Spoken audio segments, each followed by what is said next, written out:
Hello, hello. Everybody, this is Bobby Zagata. He is the CEO of Bitstamp. You guys have seen him before on our other AMA. We're going to ask him some questions about crypto, and we're also going to play some Fall Guys, as you guys can see.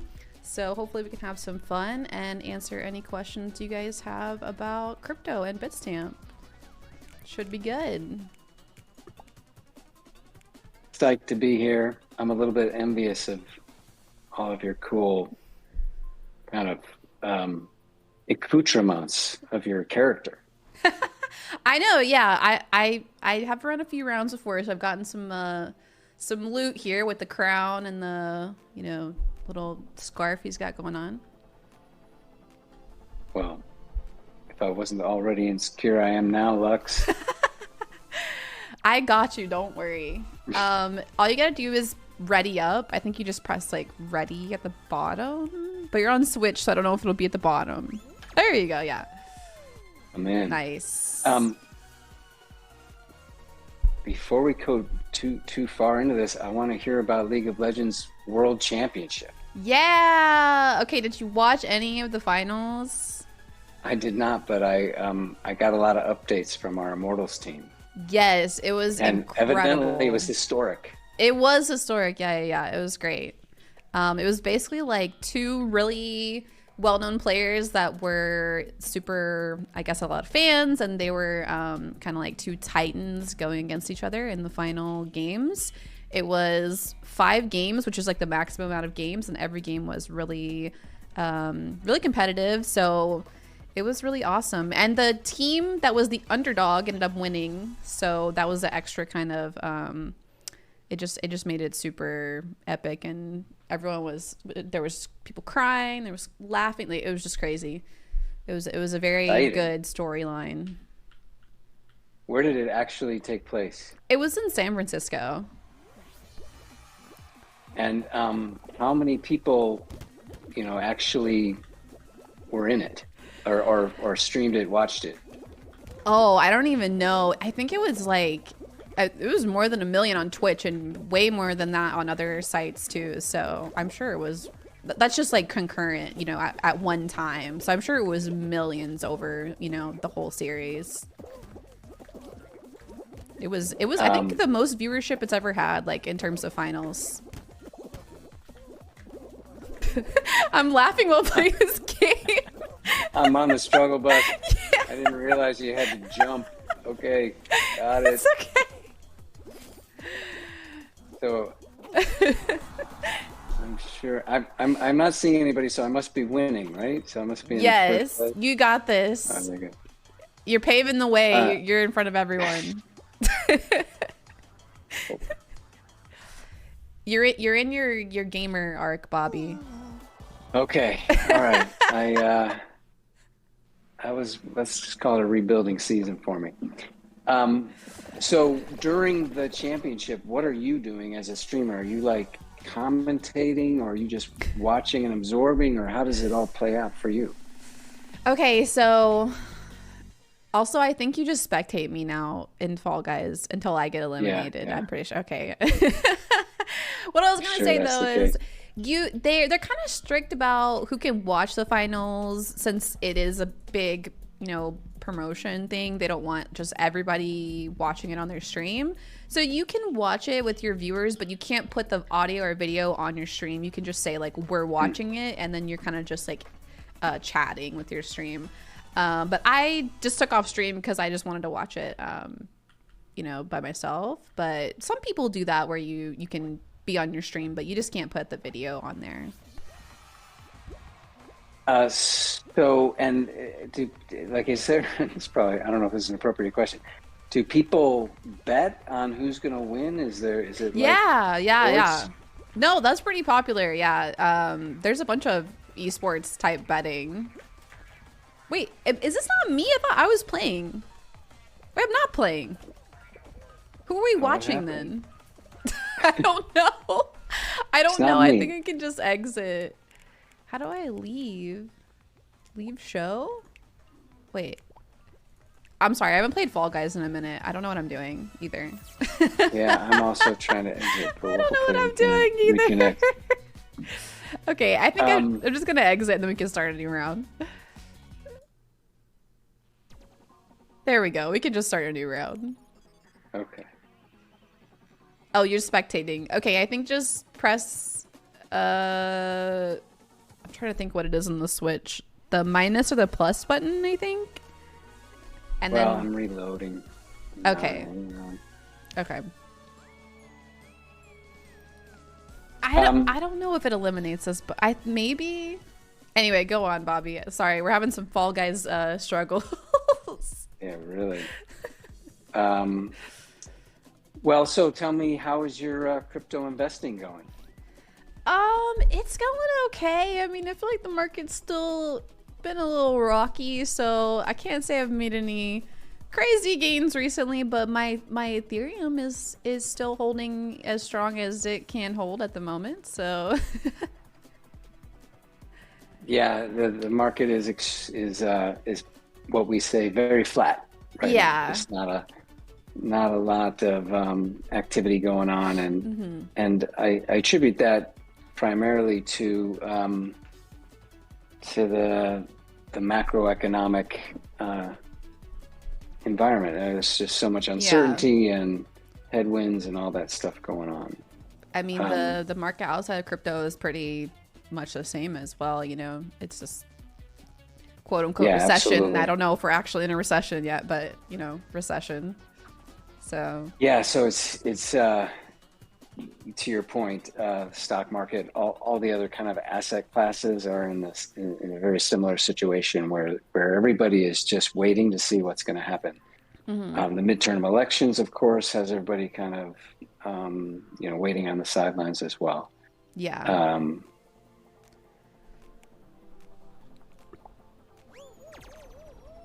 Well, right, I think we're going again. I mean, asterisk, not financial advice, but I mean, I have been looking a bit into it. I feel like this is a good time to buy when it's low, but like I said, not financial advice. Yeah, I don't know what I'm yeah, gonna buy, but I do know I do probably want to invest, while everything is pretty cheap.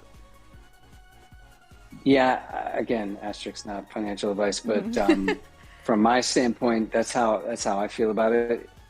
There's no question that this is a low, a dip. Yeah.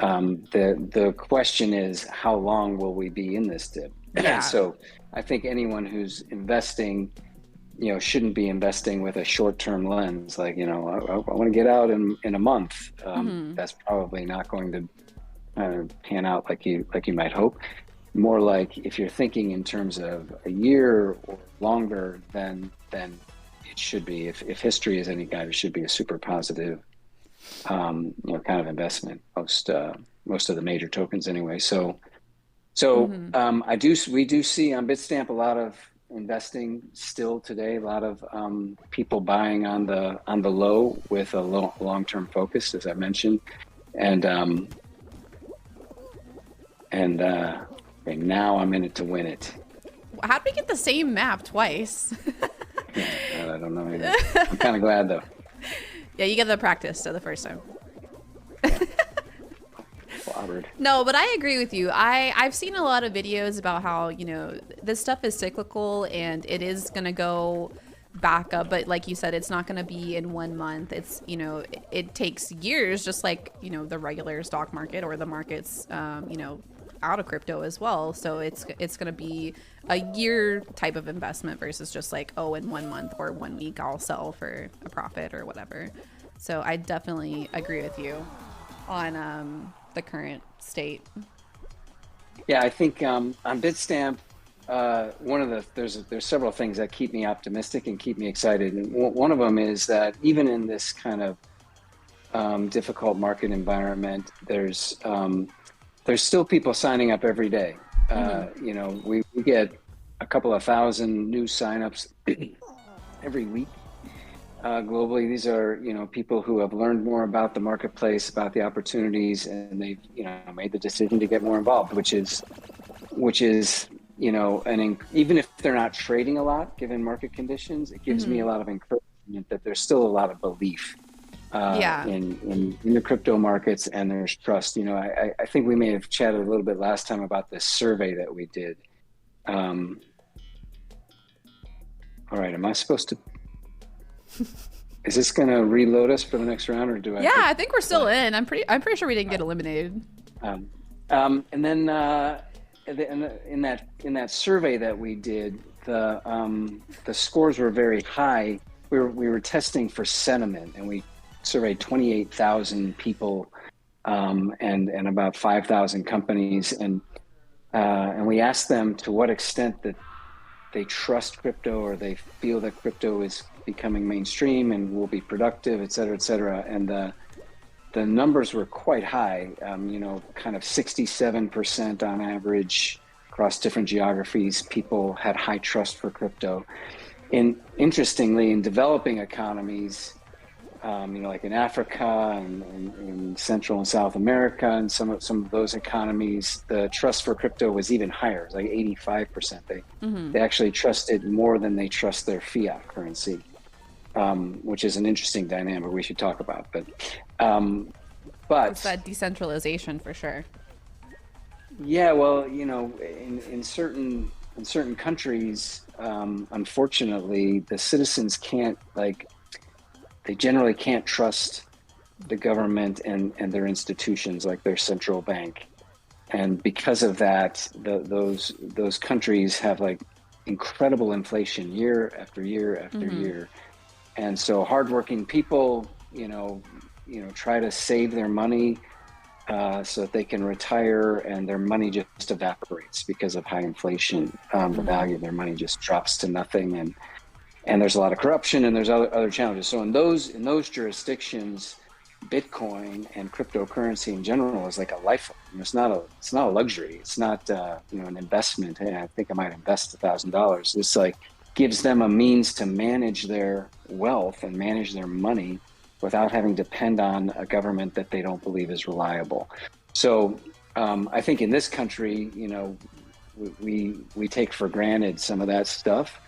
And therefore, in this country, the conversation around crypto is mostly about investing and like the stock market or what have you. But in many parts of the world, plays a very different role, Yeah. which is a little bit more in line with what Satoshi Nakamoto, the pseudonymous kind of author of the original Bitcoin white paper, had in mind. I don't believe he or she was thinking about making a cool investment for Luxx and Bobby as much as thinking about how to make management of a person's money more sovereign. Yeah. Give them independence so they don't have to Uh-huh. depend on J.P. Morgan or the U.S. Treasury or the Venezuelan government or what have you to manage their wealth. They can do it themselves. Yeah, and that totally makes sense since, pretty much the entire point of crypto is to have a decentralized source of, money, income, whatever you want to call it, that isn't Yeah. dictated by maybe the country you live in or the government or whatever.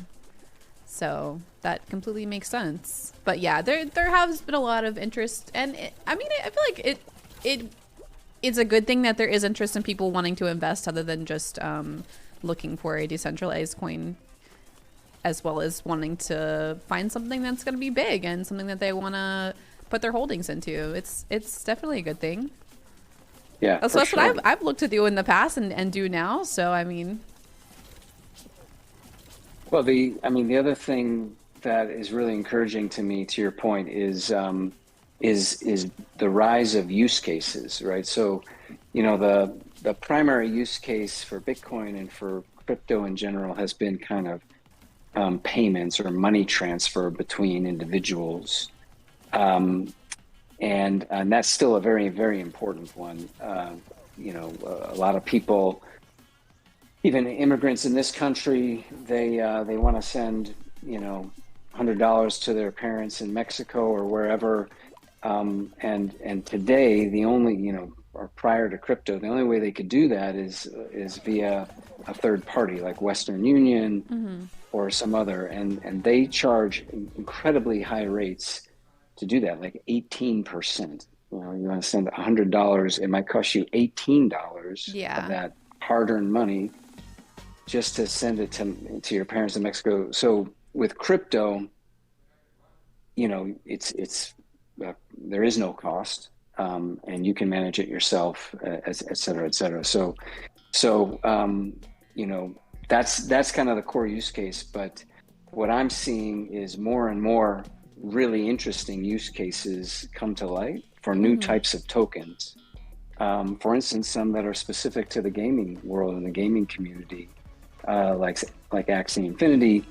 There are some that are specific to the music world. There are some that are specific to, computing power and trying to commoditize computing power. There's some that are specific to environmental causes, like carbon credits, if you're familiar with that type of stuff. But all of these use cases that are not just, hey, buy it and hope that the value goes up. They're actually enabling an ecosystem. That also makes me super encouraged and excited about what's going to come in 2023 and 2024, hopefully. Yeah, I think I actually had some Axie, and then I think I have some Sandbox, or was it called the Sandbox? Yeah. Yeah. I had some of that as well. Both of the gaming coins that are on Bitstamp. So those are both some pretty cool projects. Yeah, definitely. I mean, it really starts to get less about the currency, more about the blockchain technology. A good example of this is like the NFT world. So, well, you tell me, you give me your perspective, Luxx, but I feel like the NFT phenomenon, has kind of created skepticism about crypto in general. But I don't know, what's your take on it?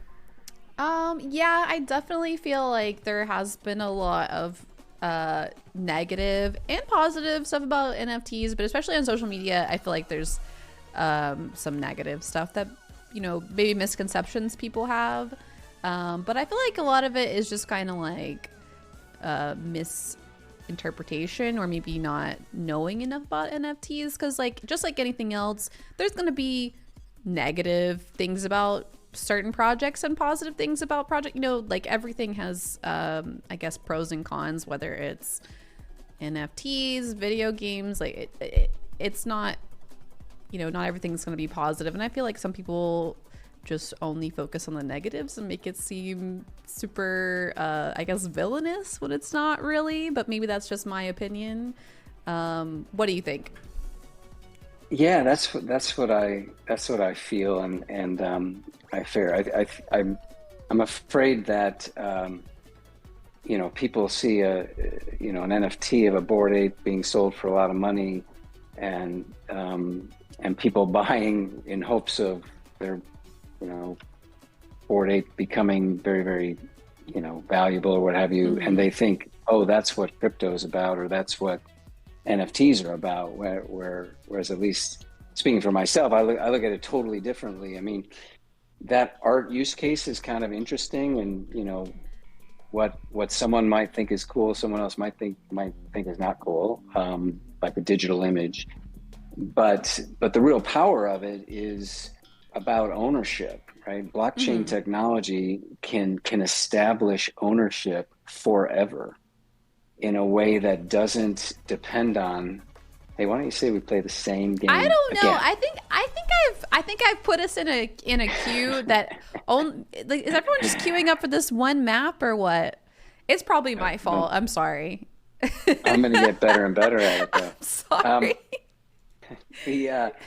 But what blockchain technology, and what's interesting to me about NFTs is not like I'm not going to spend money on a Bored Ape, but what I do like is that if I'm an artist and I create a piece of art and I use blockchain technology to kind of memorialize my art digitally, then whenever it gets sold for the rest of eternity, or as long as the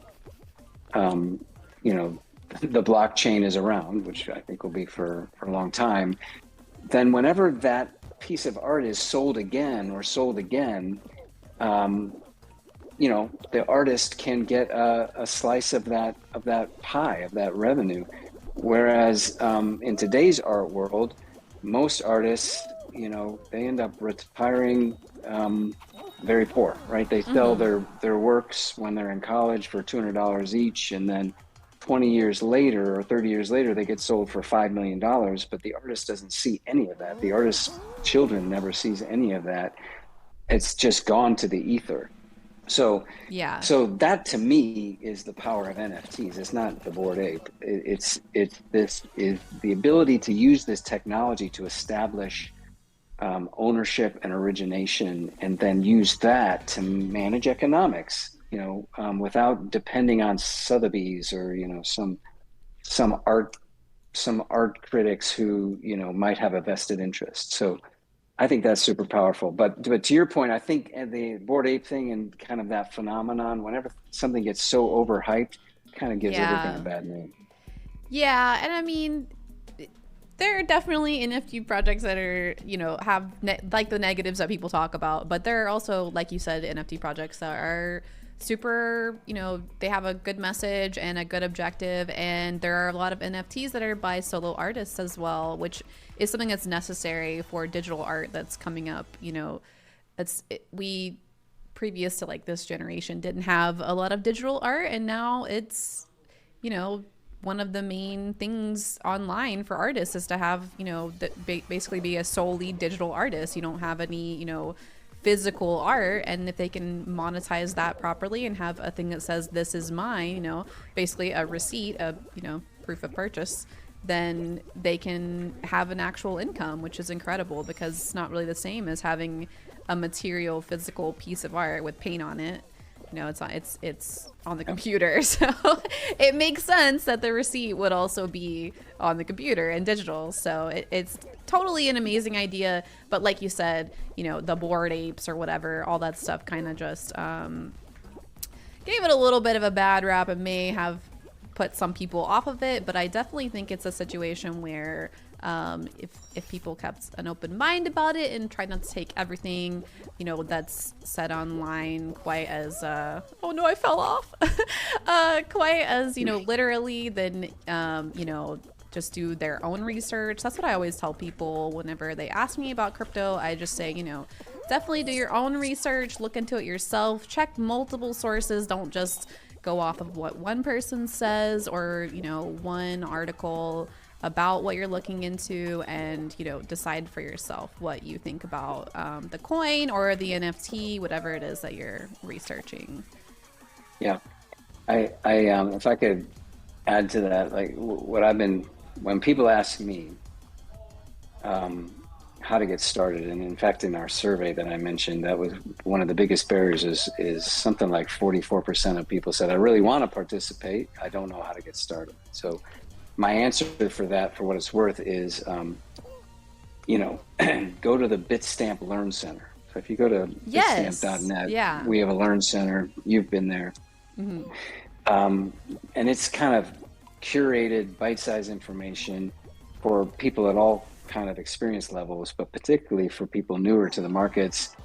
And it's unbiased, in other words, Bitstamp, we don't have a agenda about this token or that token or NFTs or whatever. We just operate a marketplace so that people can buy and sell what they want to buy and sell. So we have a vested interest in just making the information available, and that's the idea of the Learn Center. So that's the first step. The second step is that I recommend, and maybe this isn't for everybody, is one of the cool things about crypto is you can invest any amount of money. So you can buy $5 worth of Bitcoin, for instance. We subdivide Bitcoin to 9 decimal places. So with relatively low risk, you can get involved, get your feet wet, and start to understand how it works and what information is available and how you can move money, move fiat, US dollars from a credit card or from Apple Pay or PayPal or your bank account directly. There's lots of different ways to do it, at least on Bitstamp. And you don't have to have a lot of money, or you don't have to put a lot of money into the market to do that. So my next advice is just try it. Take $5 and and pick a token. I would start with a major token such as Bitcoin or Ethereum. And then the third piece, and this is specific to Ethereum, not Bitcoin, is you can stake it. Staking is also a really cool thing that a lot of cryptocurrencies offer. So as you probably know, Luxx, there's a protocol called proof of stake, Yes. which is a means of securing the network without having to run a lot of computer programs that consume energy. But in order to make that work, people have to kind of stake their Ethereum, let's say, for example, and that kind of enables the protocol to run. And in exchange for that, the protocol gives rewards. It's kind of like an interest rate. So if you stake $5 worth of Ethereum, over time you get some proportional reward. So it's free money, if you want to think of it that way. It's pretty cool. And on Bitstamp, you can stake Ethereum and Algorand. Those are the two tokens we currently have available, although we'll be adding more. And that's in my estimation, again, not investment advice, but it's a very low risk way to earn rewards. And you can't really get it with your savings account anymore, at least for the moment. So that's pretty cool. No, so those are I the three steps I suggest. Learn Center, $5 staking.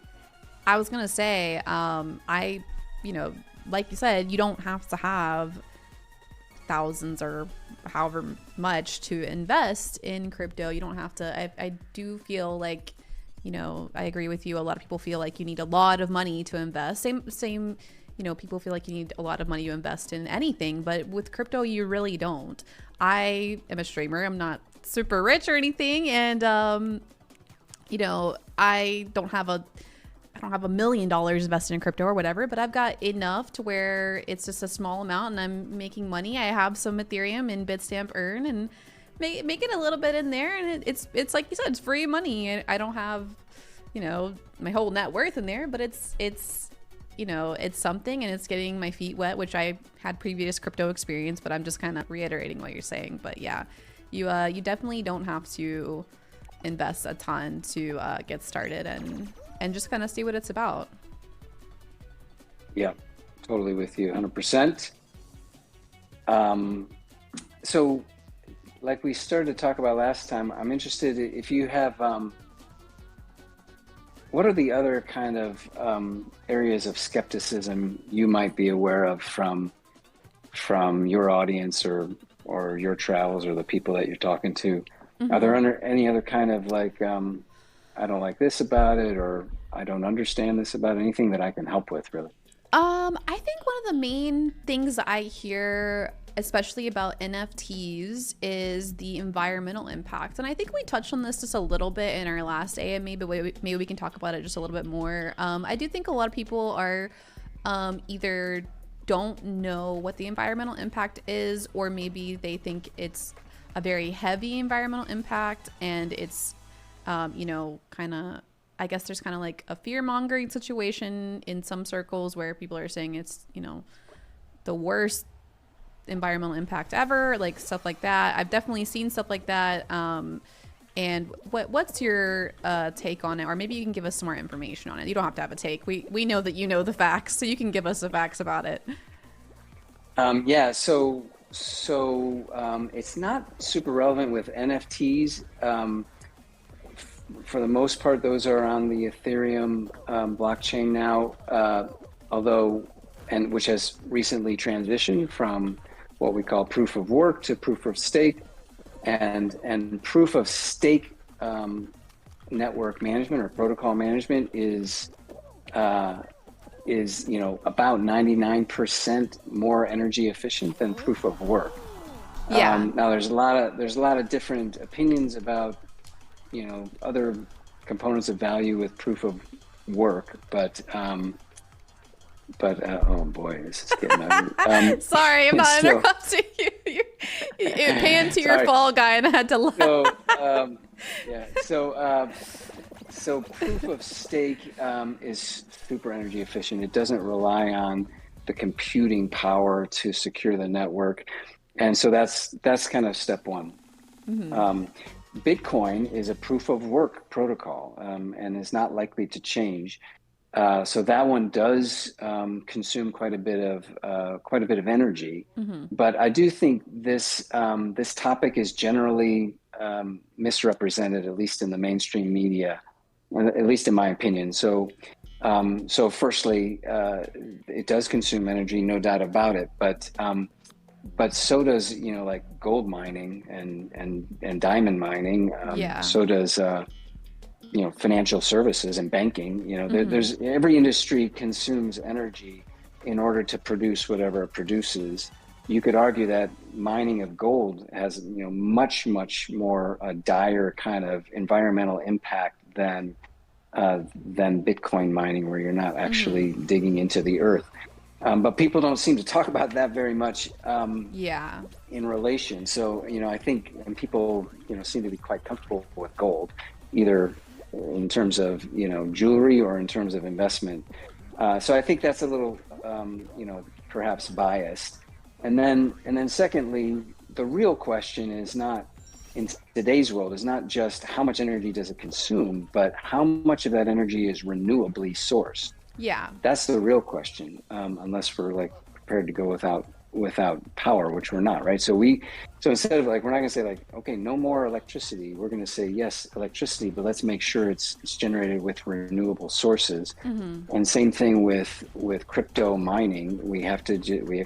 Mining is a really important component of securing the network, but let's make sure it's sourced with renewable sources. And so the industry is, I think, converging on that as a priority. And even some, very big name traditional financial services players have gotten involved. They've basically said, "Hey, we'll participate in crypto. We want to get involved, but we want you guys to, give us some better assurances around renewable energy sourcing." So I think there's a lot of good momentum in the right direction on this topic, but also there's some misinformation around it too. Yeah, no, I completely agree with you. And whenever my chat asks about that, I definitely tell them, I do feel like there's a lot of, like I said, kind of fear mongering around NFTs and crypto about the environmental impact. Because there is environmental impact for everything that we use. There's environmental impact for the clothes we wear, the phones we use, all the things that, you just kind of pick up and don't think about do have an environmental impact when they're being made and being produced. So, you know, you should do your research into those things and see if there's something that you want to support, just like into crypto where, and all crypto's not the same. Like you said, some crypto do take some, have some environmental impact and some basically don't. So you definitely need to look into which coins, personally interest you and align with what you do or don't want to, put out there in terms of what, environmental impact. Like I said it like 5 times, but you get the point. I'm with you. I'm with you. Well, Lex, I don't want to take up your whole stream, but it's awfully great to speak with you again. Yeah, I'm And sorry that our really, Fall Guys was not that successful. I sent us on the same level like 5 times. I'm so sorry about that. no, it was fun. I'm gonna practice. I'm gonna take you down next time. Yes. Actually, I should practice too. It's not just you, it's me. Um, I also did not perform as well as we could have. We're gonna practice. We're gonna come back for the next AMA, and then we'll show our skills to my chat. Sounds good. Well, thank you so much for joining us. Everybody say thanks to Bobby. He's so well educated on crypto. We love Bitstamp. They're always great. Go check it out. Exclamation point Bitstamp in the chat. And yeah, thanks for dropping some info on us. We really appreciate it. Of course. Have a good one. I'll talk to you soon. Okay, talk to you later. Have a good day.